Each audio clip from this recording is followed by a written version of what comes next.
अपन सिद्धांत शुरू कर रहे हैं मनोविश्लेषणवाद। मनोविश्लेषणवाद जिसको साइको एनालिटिकल थ्योरी बोलते हैं, ठीक है, ये मनोविज्ञान का एक ऐसा स्कूल है, जैसे अपन मनोविज्ञान की विभिन्न प्रकार के संप्रदाय स्कूल में पढ़ेंगे तो वो एक अलग संप्रदाय स्कूल में भी आता है, यहाँ अपन व्यक्तित्व के संदर्भ में पढ़ रहे हैं। तो ये मनोविज्ञान का एक ऐसा संप्रदाय है जिसकी स्थापना विश्वविद्यालय परिसर में नहीं हुई। मैं बाकी जो संप्रदाय आपको पढ़ाऊंगा, व्यवहारवाद पढ़ाऊंगा, संज्ञानवाद पढ़ाऊंगा, मानवतावाद पढ़ाऊंगा, उनकी स्थापना किसी न किसी रूप में विश्वविद्यालय के परिसर में हुई है, लेकिन एकमात्र ऐसा संप्रदाय था जो विश्वविद्यालय के बाहर यानी नैदानिक परिसर में इसकी स्थापना हुई। ठीक है, मानसिक रोगियों को उपचार करने के लिए स्पेशली सिगमंड फ्राइड ने इसका प्रतिपादन किया।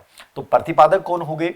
Sigmund Freud. कहां के हैं? वियना के हैं। ठीक है, एक प्रकार से ये मनोचिकित्सक थे। कौन थे ये सिगमंड फ्राइड? मनोचिकित्सक थे, और इनका मनोविज्ञान में एक बहुत बड़ा रोल है साहब।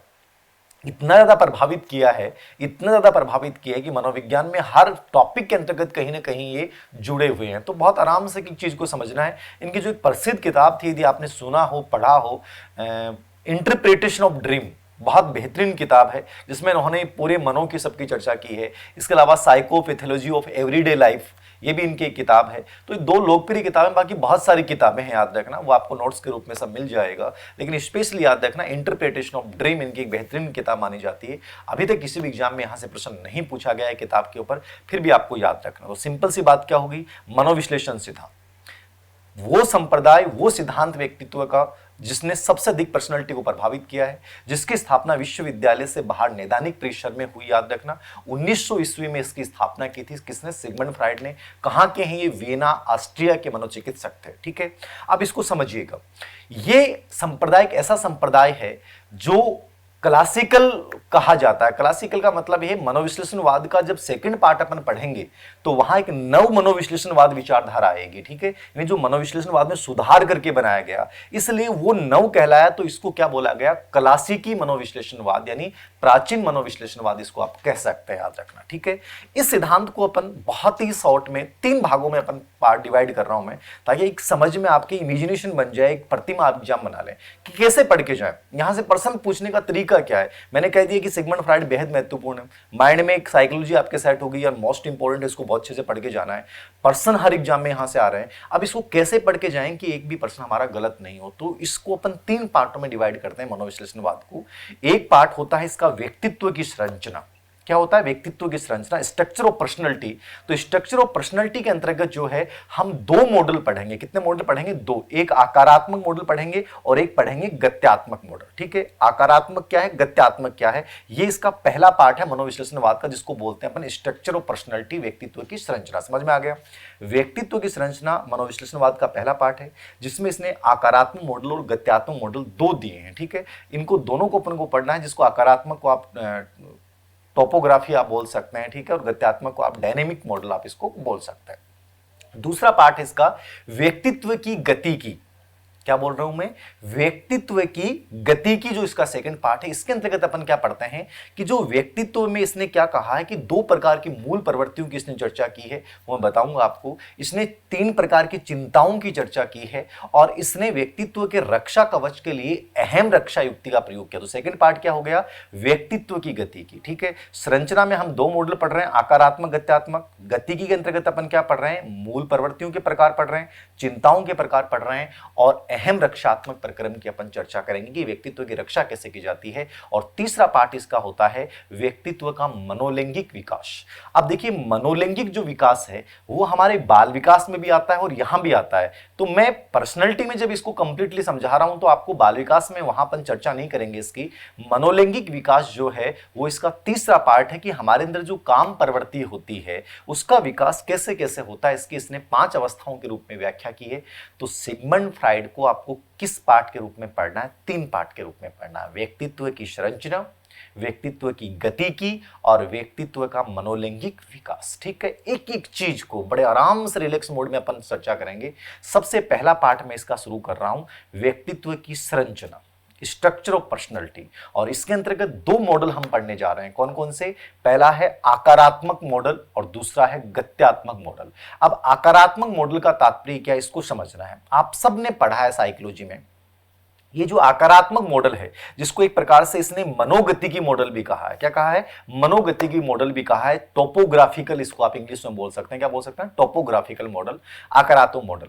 इसने क्या कहा है आकारात्मक मॉडल में, ये कहता है कि हमारे मन जो होते हैं, समझिएगा, व्यक्तित्व की संरचना हम लोग पढ़ रहे हैं, और संरचना में अपन क्या पढ़ रहे हैं, व्यक्तित्व का आकारात्मक मॉडल, टोपोग्राफिकल मॉडल, मनोगतिकी उपागम इसको आप कह सकते हैं। यह कहता है कि हमारा जो व्यक्तित्व होता है उसमें हमारे मन के 3 प्रकार, कितने प्रकार बताएं इसने, 3। एक मन होता है हमारा चेतन, एक होता है हमारा अवचेतन जिसको अर्धचेतन भी बोलते हैं, और तीसरा होता है हमारा अचेतन मन। ठीक है, कॉन्शियस, सब कॉन्शियस या प्री कॉन्शियस और अनकॉन्शियस। ठीक है, इन तीनों को आपको समझना है। सबसे पहले अपन चेतन मन की चर्चा करेंगे। अब समझिए, बहुत रिलैक्स मूड में एक चीज को समझना है, बहुत ही इंपॉर्टेंट पार्ट है ये सिगमंड फ्राइड का। चेतन मन क्या होता है दोस्तों, कॉन्शियस माइंड क्या होता है, सबसे पहले समझें। देखिए, नॉर्मल वे में मैं आपको बता दूं, चेतन मन, आप जो चीजें देखते हैं, जो चीजें सुनते हैं, जिन चीजों को आप प्रत्यक्षीकरण करते हैं, ठीक है ना, हमने कोई भी चीज को देख रहे हैं, हम चल रहे हैं, सुन रहे हैं, ये सब क्रियाएं जो होती हैं वो हमारा कौन सा माइंड करता है, कॉन्शियस माइंड करता है। आप जो भी प्लानिंग बनाते हो कॉन्शियस माइंड से करते हो, आप इच्छा शक्ति बनाते हो, विल पावर बनाते हो, ये कॉन्शियस माइंड करता है। आप किसी चीज के बारे में सोचते हैं, किसी चीज को आप देखते हैं, नहीं प्रत्यक्षीकरण करते हैं, किसी चीज के बारे में चिंतन करते हैं, तो चिंतन करना, लॉजिक करना, तर्क देना, ठीक है, आप कोई चीज को मतलब विल पावर बना रहे हैं, योजनाएं बना रहे हैं, ठीक है। तो एक प्रकार से जो हम चारों तरफ आसपास के परिवेश में हम अपने चेतन मन से जो चीजें भी हैं वो सब हमें देखते हैं, प्रत्यक्षीकरण करते हैं, मतलब क्रियाएं जो कार्य स्पेशली होता है वो हमारा कौन सा माइंड करता है, चेतन मन करता है, जिसमें चिंतन संबंधी क्रियाएं आ गई, जिसमें हमारा विल पावर आ गया, जिसमें हमारी प्लानिंग आ गई, ठीक है, जिसमें हमारे कोई भी योजनाएं बनाने आ गई, ये सब के सब किसमें आती हैं, कॉन्शियस माइंड में। आप थोड़ा सा समझना है, सिगमंड फ्राइड क्या कहता है कि जो चेतन मन है वो एक प्रकार से हमारी प्रोग्रामिंग करता है। क्या करता है, प्रोग्रामिंग करता है, ठीक है ना, हमें एक निर्देश देता है। तो चेतन मन जो होता है हमारे कुल मन का कितना भाग होता है, ये 1/10 भाग, ठीक है, सिर्फ 1/10 भाग है कॉन्शियस माइंड। सोचिए, 100% में से केवल 1/10वां भाग है कौन, चेतन मन हमारा। अब चेतन मन का तात्पर्य क्या है, देखिए, चेतन का मैंने क्या बताया आपको, हम जो कुछ देख रहे हैं, हम जो कुछ सुन रहे हैं, हम जो प्रत्यक्षीकरण कर रहे हैं, जो चिंतन कर रहे हैं, ठीक है, यानी चेतन मन का संबंध हमारी वर्तमान से है, प्रेजेंट से है। मैं क्या हूं, ठीक है, ये चेतन है, ठीक है, मैं भी क्या कर रहा हूं, ये मेरा चेतन है, ठीक है। आप जो कुछ वर्तमान में संबंधित कर रहे हो, वर्तमान से संबंधित आप जो जुड़े हुए हो, तो वर्तमान और वास्तविकता, किसकी बात कर रहा हूं मैं, वर्तमान तथा वास्तविकता से जो हमारा मन जुड़ा हुआ है दोस्तों, वो कौन सा मन होता है, कॉन्शियस माइंड होता है, ठीक है। इसमें हमारी व्यक्तिगत इच्छाएं आ गई, हमारी नैतिक इच्छाएं आ गई, हमारी सामाजिक और सांस्कृतिक आदर्श आ गए। समझिएगा, जिस मन का संबंध वर्तमान से है, जिस मन का संबंध वास्तविकता से है, जिस मन का संबंध हमारे व्यक्तिगत, हमारी नैतिक और हमारे जो सामाजिक आदर्श हैं, वो सब के सब हमारे कहाँ रहते हैं दोस्तों, चेतन मन में रहते हैं। सिगमंड फ्राइड क्या कहता है कि जो हमारा कॉन्शियस माइंड है, वो इसने तुलना की कि जैसे समुंदर है, ठीक है, एक समुंदर है और समुंदर में एक बर्फ का टुकड़ा तैर रहा है। तो जो बर्फ का टुकड़ा तैर रहा है, उसका जो ऊपरी हिस्सा आपको दिख रहा है, कौन सा हिस्सा, ऊपरी हिस्सा। तो ये जो ऊपरी हिस्सा आपको दिख रहा है दोस्तों, ये हमारा कौन सा होता है, कॉन्शियस माइंड।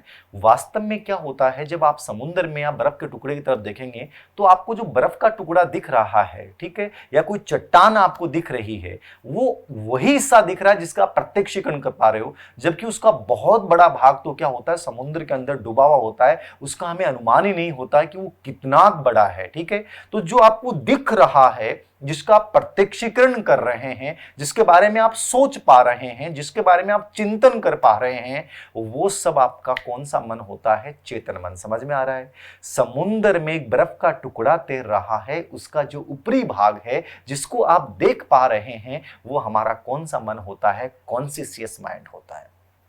इसमें जो होता है वो कोई भी जानकारी है, किसी प्रकार की जानकारी है उसको आपको याद करने के लिए प्रयास नहीं करना पड़ता, वो चीज तुरंत आपके दिमाग में आ जाती है। तो तात्कालिक जानकारियां जितनी भी होती हैं, तात्कालिक जानकारियां जितनी भी होती हैं, वो सब कौन सी होती हैं? आपका चेतन मन होता है, कॉन्शियस माइंड होता है। और ये जो चेतन मन होता है, ये हमारा जो सेकंड और तीसरा, थर्ड अर्धचेतन मतलब जिसको बोलते हैं, अवचेतन जिसको बोलते हैं, और अचेतन जो मन होता है, उसके ऊपर एक प्रकार से प्रतिबाद्धता का काम करता है, उनके ऊपर नियंत्रण का एक प्रकार से काम करने की कोशिश करता है, उनको एक प्रकार से ये निर्देश देता है। क्या करता है? ये प्रोग्रामिंग करता है। सिंपल सी बात है, ये जैसी प्रोग्रामिंग कर देगा आपका अचेतन मन वैसा ही बन जाएगा। तो प्रोग्रामिंग करने वाला, एक प्रकार से निर्देश प्रदान करने वाला जो मन है, वो दोस्तों आपका कौन सा है? Conscious mind. समझ में आ गया? चेतन मन कुल मन का केवल 1/10 भाग, ठीक है। इसके अंतर्गत व्यक्तिगत, नैतिक, सामाजिक आदर्शों का भंडार होता है ये, ठीक है। वास्तविकता से बिलोंग करता है। निर्देश, प्रोग्रामिंग का जो कार्य होता है वो हमारा कौन से माइंड में होता है? कॉन्शियस माइंड में होता है। और कोई भी जो तात्कालिक जानकारी है जिनको हमें याद करने के लिए प्रयास नहीं करना पड़ता, वो सब किस में आती है? चेतन मन में, ठीक है। ये आपका पहला पार्ट है, कॉन्शियस माइंड। सिंपल से प्रश्न अभी तक केवल ये पूछा गया है, चेतन मन कुल कितने मन का भाग होता है और इसका संबंध कौन से मन से? केवल 2 प्रश्न यहां से पूछे गए, ठीक है। बाकी मैंने कंप्लीट जानकारी आपको दे दी। अब अपन चर्चा कर रहे हैं दूसरा मन। ये जो कहता है कि मन, वैसे तो सिगमंड फ्राइड ने कहा कि 2 ही प्रकार का होता है, मुख्य रूप से 2 ही प्रकार का होता है, ठीक है। चेतन एक है और दूसरा है अवचेतन, अचेतन, ठीक है। अब जो अचेतन है उसको इसने 2 भागों में डिवाइड कर दिया, एक अर्धचेतन और दूसरा क्या बताया इसने? अचेतन, ठीक है ना। एक प्रीकॉन्शियस और एक अनकॉन्शियस, ठीक है। ये मूल रूप से वैसे एक के ही 2 पार्ट हैं, ठीक है। तो सेकंड जो मन होता है वो इसने क्या कहा है? अर्धचेतन, जिसको आप क्या कह सकते हैं? प्रीकॉन्शियस, जिसको आप कह सकते हैं अवचेतन। और एक नया नाम और बता देता हूं मैं आपको, इसको सुलभ स्मृति कहा जाता है। कौन सी स्मृति कहा जाता है? सुलभ स्मृति। सुलभ स्मृति का मतलब क्या है कि जैसे चेतन मन में तो तात्कालिक रूप से चीजें याद आ जाती हैं, और इसमें क्या होता है? प्रयास करने पे याद आता है। इस मन में क्या होता है? प्री कॉन्शियस में, अर्धचेतन में क्या होता है? कोई भी चीज को आप जब प्रयास करोगे, कोशिश करोगे, भाई मैं बाजार में घूमने गया, कहां गया? मैं बाजार में घूमने गया, गाड़ी लेके गया, ठीक है। अब मैंने गाड़ी में पूरे मार्केट में घूम लिया, ठीक है। अब मार्केट में कितनी सारी दुकानें आई, क्या आई, वो आपका कॉन्शियस माइंड देख रहा था। लेकिन जब वो चीजें आपके माइंड से आपको याद नहीं आ रही और आप उनको याद करने का प्रयास कर रहे हो, अरे यार वो दुकान कहां थी, वो चीज क्या थी, ठीक है ना। तो जो याद करने का आप जो प्रयास कर रहे हो, और प्रयास करने पर वो सूचनाएं आपके दिमाग में आ जाती हैं, चेतन में आ जाती हैं, वो आपका माइंड कौन सा होता है दोस्तों? अर्धचेतन होता है। कई बार होता है कि हम बहुत सारी चीजें भूल जाते हैं, रख के भूल जाते हैं। चाबी रख के भूल गए, यार वो चाबी कहां गई, याद ही नहीं आ रही है, ठीक है। पुस्तक किसी को दे दी, अब माइंड में आ रहा है यार वो किताब कहां गई, यार मुझे तो याद ही नहीं आ रहा है। तो बहुत बार ऐसा होता है कि उस किताब को देने के बाद आप भूल गए, ठीक है। वो चाबी को रखने के बाद भूल गए। ये हमारा कौन सा माइंड होता है? ये हमारा प्री कॉन्शियस माइंड होता है, जिसको आप बोलते हैं अर्धचेतन मन होता है, ठीक है। इसको प्रयास करने पे कोई भी चीज इसके अंतर्गत आ जाती है। इसको जो कहा गया है वो कहा गया है, इसका कोई वैसे पार्ट नहीं होता है हमारे। जैसे इसने कहा कि वो बर्फ की चट्टान है, वो समुद्र में टिकी हुई है, तो उसमें अवचेतन का जो पार्ट इसने बताया, वो बताया है कि एक प्रकार से चेतन और अचेतन के बीच में जो है वाष्प के रूप में, ठीक है, वाष्प के रूप में जो उड़ जाता है पार्ट और जो बादल के रूप में उमड़ने लग जाता है, वो हमारा कौन सा मन है दोस्तों? वो अवचेतन मन है। समझ में आ गया? तो जो वाष्प के रूप में उड़कर जो बादल बन जाता है, वो कौन सा मन है? अवचेतन मन, प्री कॉन्शियस माइंड। तो इस पे कोई विशेष प्रश्न अभी तक पूछा नहीं गया है। याद रखना, सुलभ स्मृति कहा जाता है। तात्काल कोई भी चीज को प्रयास करने पे वापस वो चीजें आ जाती हैं, इसको अवचेतन। तीसरा जो माइंड साइकोलॉजी में फ्राइड ने बताया है वो है अचेतन मन। दोस्तों ये बहुत पावरफुल बताया है, और सिगमंड फ्राइड का पूरा दर्शन, सिगमंड फ्राइड का पूरा सिद्धांत इस बात पे टिका हुआ है कि सबसे जो पावरफुल सिद्धांत है, सबसे पावरफुल जो मन है, वो हमारा कौन सा होता है? अनकॉन्शियस, अचेतन मन। बहुत सारे बुक्स इसके ऊपर लिखी गई हैं, वो अलग अलग, आप थोड़ा सा उनमें कंफ्यूजन हो जाता है कि सर वहाँ अवचेतन और अचेतन एक ही चीज़ को माना गया है। जितनी भी मोटिवेशनल बुक्स आती हैं, जो प्रेरक कहानियाँ जिसमें बात की गई है, लेकिन जब अपन मनोविज्ञान में बात चर्चा करते हैं तो यहाँ अपन इसको अलग रूप में, यहाँ एजुकेशनल शिक्षक भर्ती के अकॉर्डिंग आपको अलग रूप में इसको समझना है। याद रखना, यहाँ जो अचेतन मन है वो तीसरा पार्ट है, और ये सबसे बड़ा भाग है। कितना भाग है? बड़ा भाग। चेतन मन 1/10 भाग था, अवचेतन प्री कॉन्शियस का कोई भाग नहीं माना गया है, वो तो केवल एक वाष्प के रूप में है, बादल बन जाता है। और तीसरा अचेतन जो मन है उसका 9/10वां भाग, कितना भाग माना गया? 9/10 भाग। तो सोचिए 90% जो हमारा मन बच गया है वो सब कौन सा है? अचेतन है। तो इतना बड़ा भाग है, मतलब ये सबसे अधिक पावरफुल माना जाता है। इसमें जो चीजें आ जाती हैं वो आपके संस्कार बन जाते हैं, इसमें जो चीजें आ जाती हैं वो आपकी आदतें बन जाती हैं। कई बच्चे कहते हैं कि सर याद नहीं होता, मैं हमेशा इस चीज को बोलता हूं, मैंने एक मेमोरी के ऊपर भी मोटिवेशनल वीडियो में एक चीज की चर्चा की थी आप लोगों के साथ, कि कोई भी चीज को आपको याद नहीं होती है, उस चीज के बारे में आप पॉजिटिवली सोचना शुरू करो। जब 21-22 दिन आप लगातार उसके बारे में सोचोगे तो वो एक संस्कार बन जाएगा, वो संस्कार आदत बन जाता है। और आदत कहां रहती है? अचेतन मन में। तो अचेतन मन में कई बार आपने देखा है, गाड़ी सीखते हैं अपन लोग, मोटरसाइकिल सीख रहे हैं, गाड़ी सीख रहे हैं, तो मोटरसाइकिल जब आप सीख रहे हैं तो आप हर चीज को देख रहे हो कि साहब स्टीयरिंग कहां है, ठीक है, ब्रेक कहां है, क्लच कहां है, गाड़ी में भी यही देख रहे हो, ठीक है ना, हर चीज को, गियर कहां पे, हर चीज को आप देख रहे हो। क्यों? क्योंकि आप कॉन्शियस माइंड से सीख रहे हो। हम गाड़ी किससे सीख रहे हैं? कॉन्शियस माइंड से, चेतन मन से सीख रहे हैं। मोटरसाइकिल किससे सीख रहे हैं? अपन चेतन मन से सीख रहे हैं। लेकिन 1.5-2 महीने लगातार जब आप अभ्यास करते हैं और वो गाड़ी को सीख जाते हैं, तो वो जो सीखी हुई चीजें हैं वो कहां चली जाती हैं? वो अचेतन मन में चली जाती हैं। आपने कई बार देखा कि उस समय जब गाड़ी चलाते थे तो आप हर चीज को देखते थे कि ब्रेक कहां पे, मतलब गियर कहां पे है, आगे स्टीयरिंग, हर चीज को देखते थे आप लोग। अभी आप लोगों के साथ स्थिति है क्या, जब आप गाड़ी चलाने बैठते हो ना तो आपका अपने आप हाथ गियर पे जा रहा है, ठीक है, आपको देखना नहीं पड़ रहा कि 1 नंबर है कि 2 नंबर है, अपने आप गियर डल रहा है, ठीक है। और जैसे आप रेड सिग्नल को देखते हो और कुछ भी होता है तो अपने आप आपका ब्रेक लगता है, ठीक है। मतलब वो अचेतन मन आपको सिग्नल दे रहा है। वो चीजें कहां पे चली गई? अचेतन मन में चली गई। जबकि जब आपने गाड़ी सीखी थी उस समय कौन सा मन काम कर रहा था? आपका चेतन मन कर रहा था, कॉन्शियस माइंड कर रहा था। लेकिन वो चीजें जब बार बार करते हैं तो वो एक संस्कार और आदत बन जाती हैं। और आदतें हमेशा याद रखना किसमें होती हैं? आपके अचेतन मन में। इसलिए लॉन्ग टर्म मेमोरी, जो दीर्घकालीन स्मृति होती है, वो कहां ज्यादातर रहती है? वो अचेतन मन में रहती है। कि किसी भी चीज को आप बार बार रिपीट करते हैं तो एक संस्कार बन गया और वो अचेतन मन है। तो इसलिए पावरफुल कौन सा मन होता है दोस्तों? अचेतन मन हमारा सबसे अधिक पावरफुल होता है। इसको सबसे, यदि आपने इसको ताकतवर बना लिया, अब ये ताकतवर कब बनेगा? जो चेतन मन से आपने प्रोग्रामिंग की है, अब वो चेतन मन से सब चीजें सकारात्मक यदि आप बार बार अचेतन में भेज रहे हो तो आप वैसी चीजें सोचने लग जाओगे। कई बार आप कहते हो सर ऐसे सवाल हो रहे हैं, सर नकारात्मकता आ रही है। नकारात्मकता क्यों आ रही है?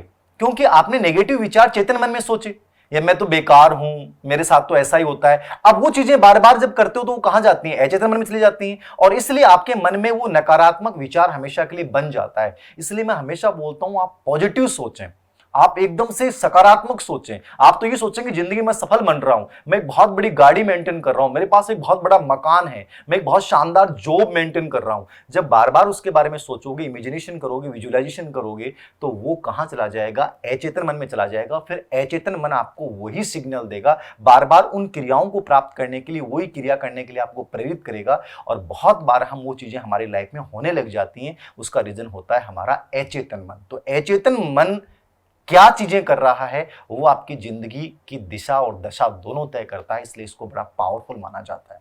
अब देखिए अचेतन मन क्या है? सबसे बड़ा मन हो गया।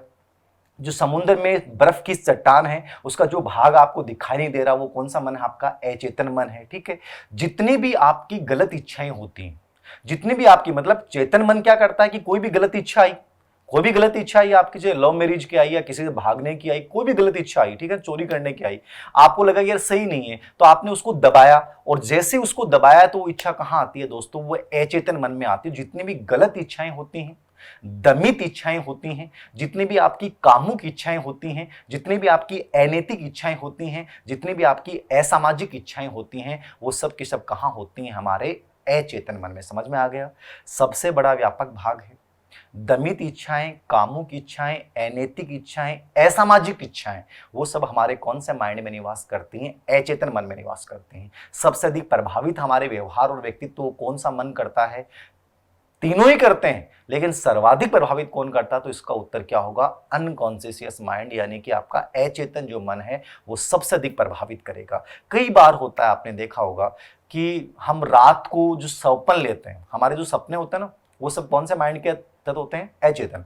भाई चेतन तो क्या, सुबह आप मॉर्निंग में उठे और मॉर्निंग में उठने से लेकर शाम तक, रात को सोने से पहले जो क्रियाएं कर रहे हो वो सब हमारा कॉन्शियस माइंड में अपन कर रहे हैं, चेतन मन में कर रहे हैं। लेकिन रात को जो सो रहे हैं ना, तो वो चीजें रात को एक बार रिपीट होती हैं। जो आपकी दमित इच्छाएं वो रात को रिपीट होती हैं सपनों के माध्यम से।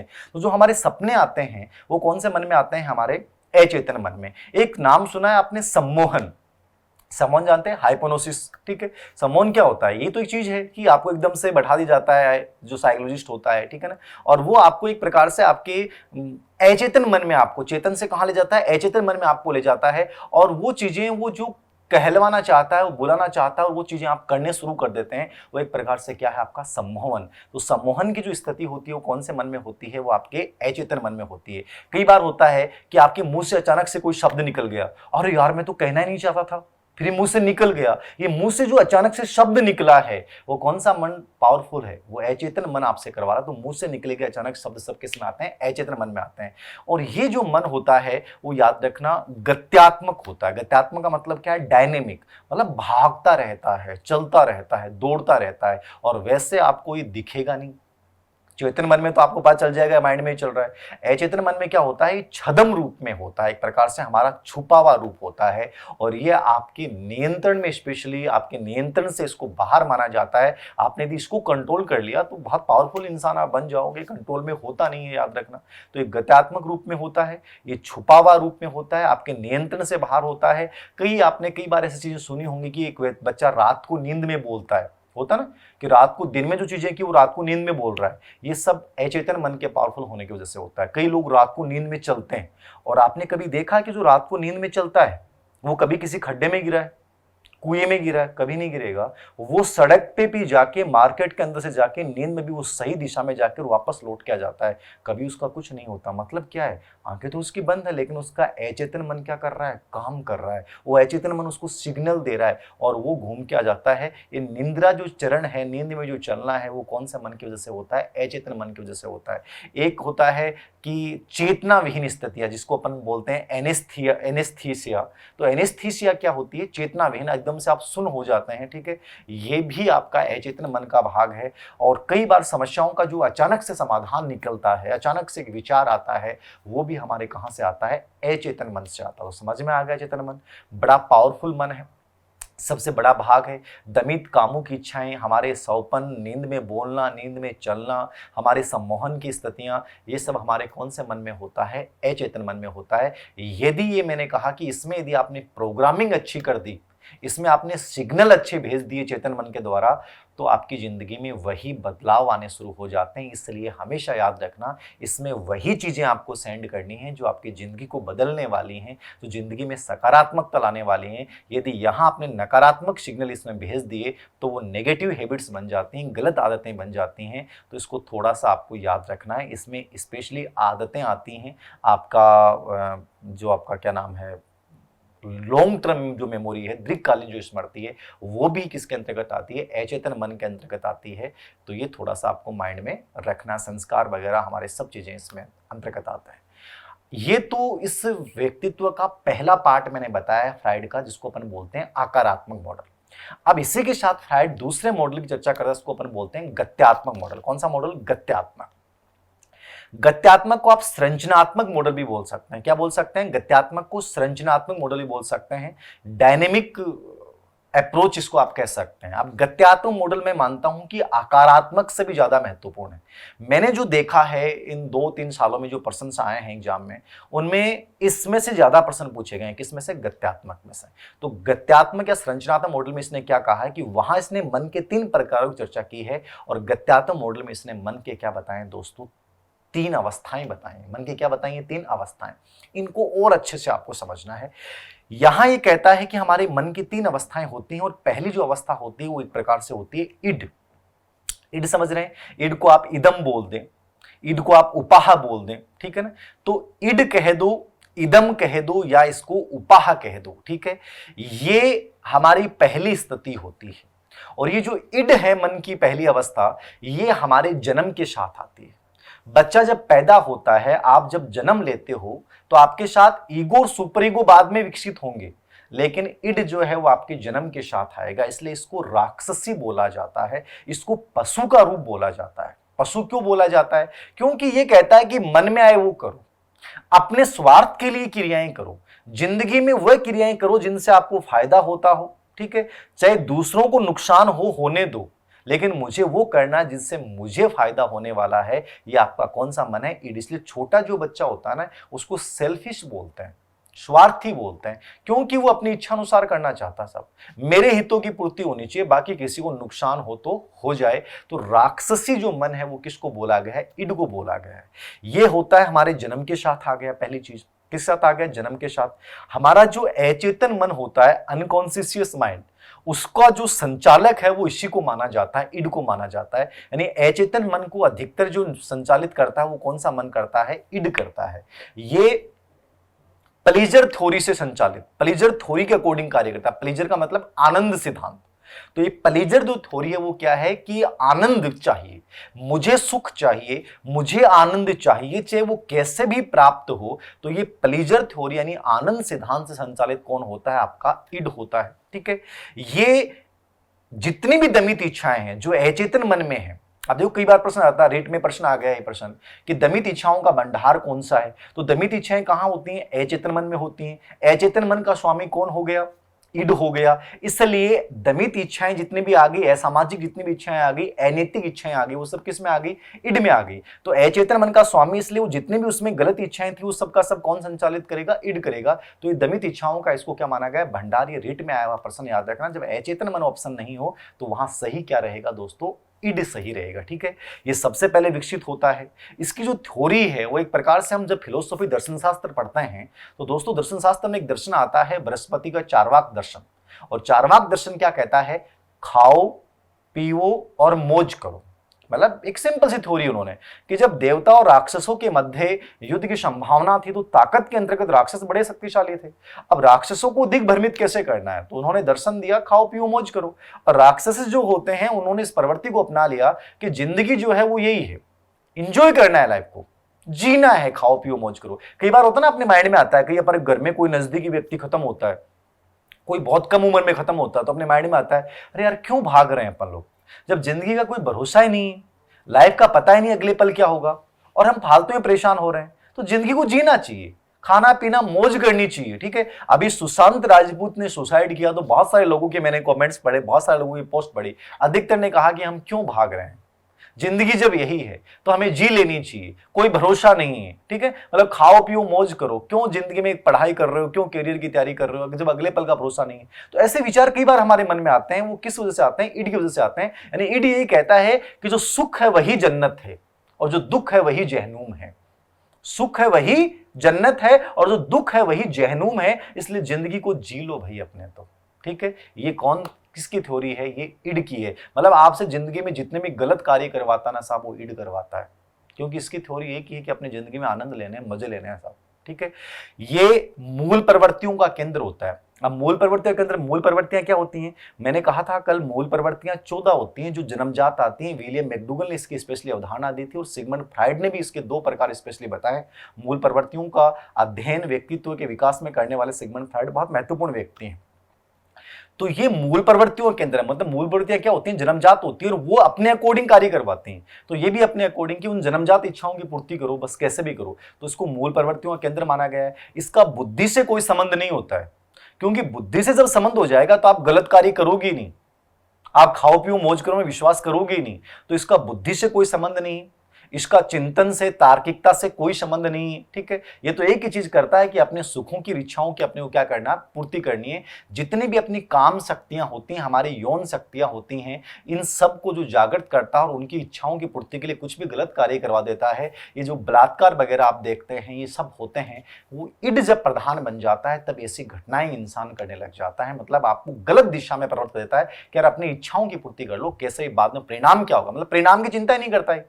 तभी तो लोग ऐसे घटिया काम कर देते हैं, जबकि उनको पता ही करने के बाद उनके साथ क्या होगा, लेकिन उस समय उनका माइंड काम नहीं कर रहा है, क्योंकि उस समय प्रधान कौन हो गया? ईड हो गया। तो आप तो वही कर रहे हो जो आपके लिए इस समय वांछनीय है, आपको सुख जिससे प्राप्त होगा वो गलत क्रियाएं करोगे। ठीक है, क्योंकि ये परिणाम को आपको अवगत ही नहीं करवा रहा है, क्योंकि परिणाम दिखने लग जाएगा तो गलत जिंदगी में करोगे नहीं।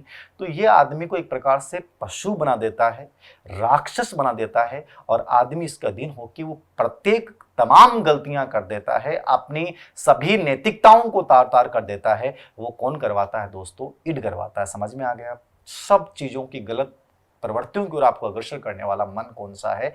आपका ईड है। ये पूर्णतः चेतन होता है और इसका वास्तविकता से, वर्तमान से, भविष्य से कोई संबंध नहीं होता है, बस केवल अपनी इच्छाओं की पूर्ति करने से। समझ में आ गया? सिंपल सी थ्योरी है, लास्ट में एग्जांपल देके फिर समझा दूंगा। सेकंड मन है अपना ईगो, जिसको अपन बोलते हैं अहम। और ईगो, अहम जो है वो एक प्रकार से, जैसे मैंने कहा कि वो ऊपर वाला पशु है, राक्षस है आपके भीतर, ये सबके अंदर रहते हैं। कौन सा किस समय जागृत हो जाए वो आपके ऊपर डिपेंड करता है, आपके वातावरण पर डिपेंड करता है, हमारे आत्म नियंत्रण में डिपेंड करता है। वो राक्षस था और ये मनुष्य है। ईगो कौन है? मनुष्य है, ठीक है। और ये जो होता है ये वर्तमान से संबंध रखता है। वर्तमान से क्यों रखता है? क्योंकि ये चेतन मन का स्वामी है। किसका स्वामी है? वर्तमान से संबंध इसलिए रखता है क्योंकि ये चेतन मन का स्वामी है। तो वर्तमान और वास्तविकता के सिद्धांत से संचालित कौन होता है? आपका ईगो संचालित होता है। ये किसका स्वामी है? स्पेशली चेतन मन का स्वामी है। तो वो आनंदवादी सिद्धांत से था ईड, ये वास्तविकता यानी रियलिस्टिक थ्योरी से संचालित होता है, याद रखना, ठीक है। रियलिटी प्रिंसिपल संचालित होता है और ये स्पेशली चेतन होता है। बाकी ये तीनों स्तर पे निर्धारण होता है, चेतन पे भी, अचेतन पे भी और अर्चेतन के ऊपर भी, ठीक है। अब मैंने कहा कि इड जो है वो तो आपसे गलत कार्य करवाएगा, मन की इच्छाओं की पूर्ति कर लो, ठीक है। लेकिन जो ईगो है वो क्या है? ये आपका न तो कंप्लीटली सुखवाद है और ना ही कंप्लीटली आदर्शवाद है। ये कहता है कि ना तो आप एकदम से राक्षस बन जाओ साहब, या अपनी इच्छाओं के लिए कुछ भी कर जाओ, और ना ही एकदम से क्या बन जाओ? साधु सन्यासी बन जाओ। ये कहता है बीच का जीवन जियो साहब।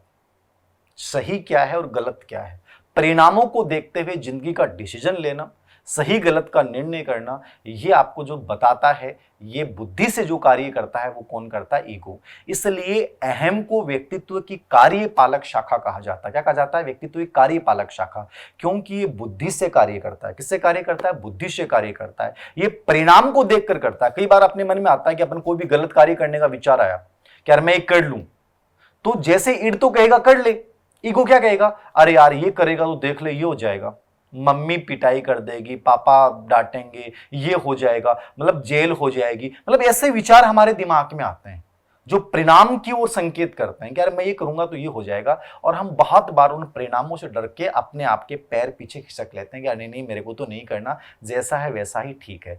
तो ये बुद्धि से कार्य करेगा, व्यक्तित्व ये कार्यकालक शाखा है, ठीक है। लॉजिकता का, तर्क का प्रयोग ये करता है, चिंतन का प्रयोग ये करता है, ठीक है। और ये ना तो पूर्णतः सुखवादी हो, ना ही पूर्णतः क्या है, ये आदर्शवादी होता है, ठीक है।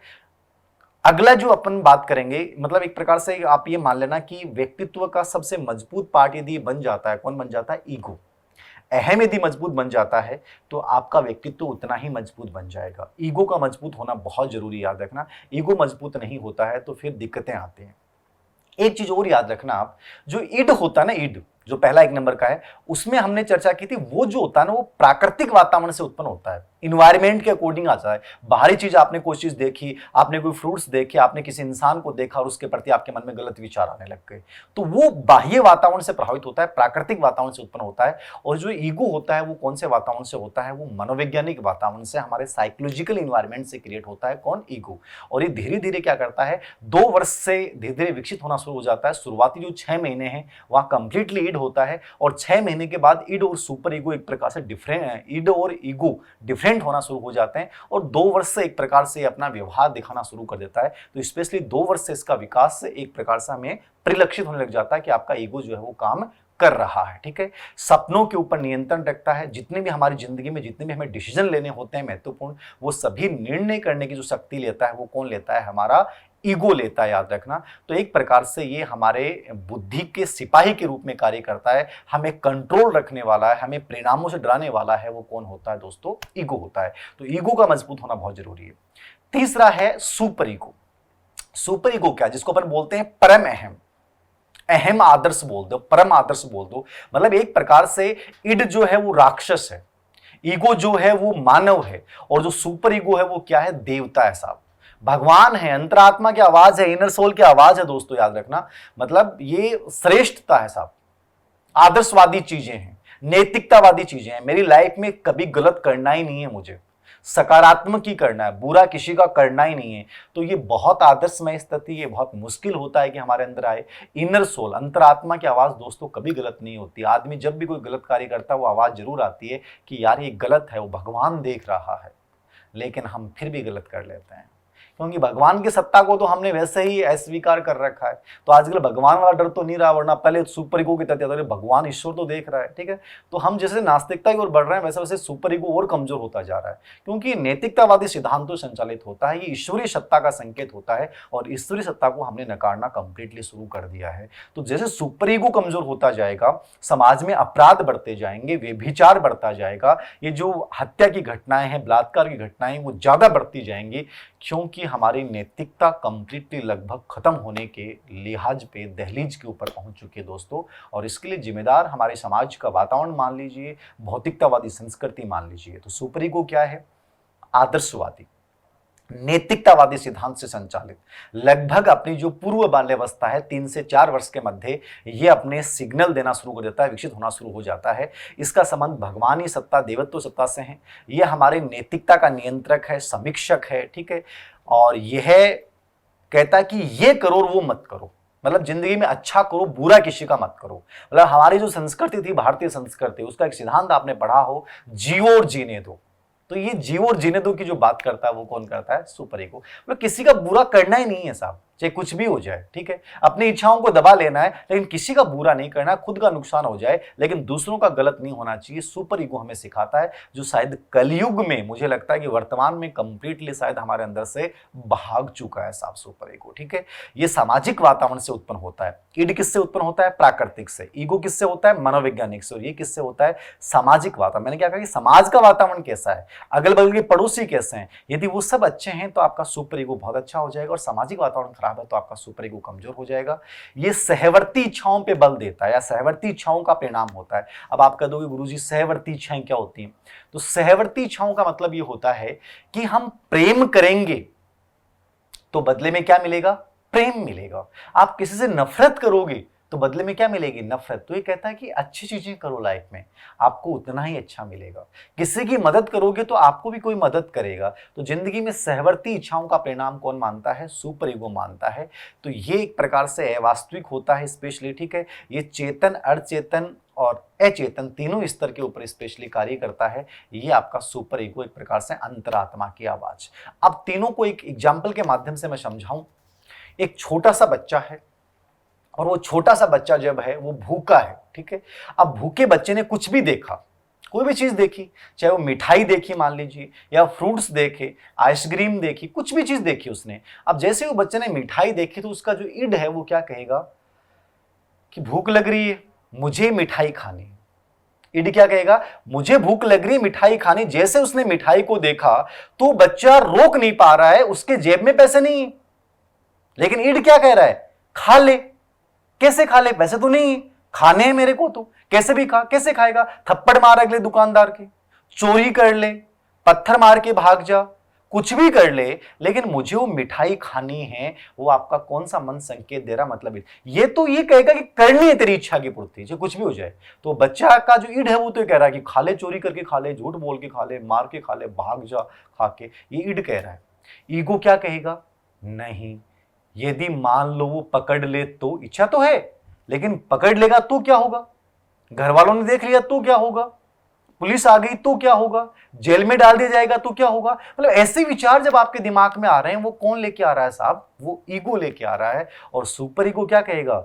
नहीं नहीं, मैं जिंदगी में गलत काम नहीं करूंगा, चोरी करना तो पाप है, मैं ऐसा कोई भी कार्य नहीं करूंगा, ठीक है ना। मतलब हर चीज में अपने मम्मी पापा और आदर्शों को ले आता है, बिना मम्मी पापा और समाज की स्वीकृति के कभी भी एक गलत कार्य नहीं करना चाहता है। उससे डर इनको लगता है, ईश्वरी सत्ता का इनको डर लगता है, समाज के नियमों का इनको डर लगता है। वो सुपर ईगो है, तो ये लोग गलत कार्य नहीं करेंगे। ये इस प्रकार से हमारे चेतन, अर्धचेतन और अचेतन, ये हमारे मन की 3 स्थितियां समझ में आ गई।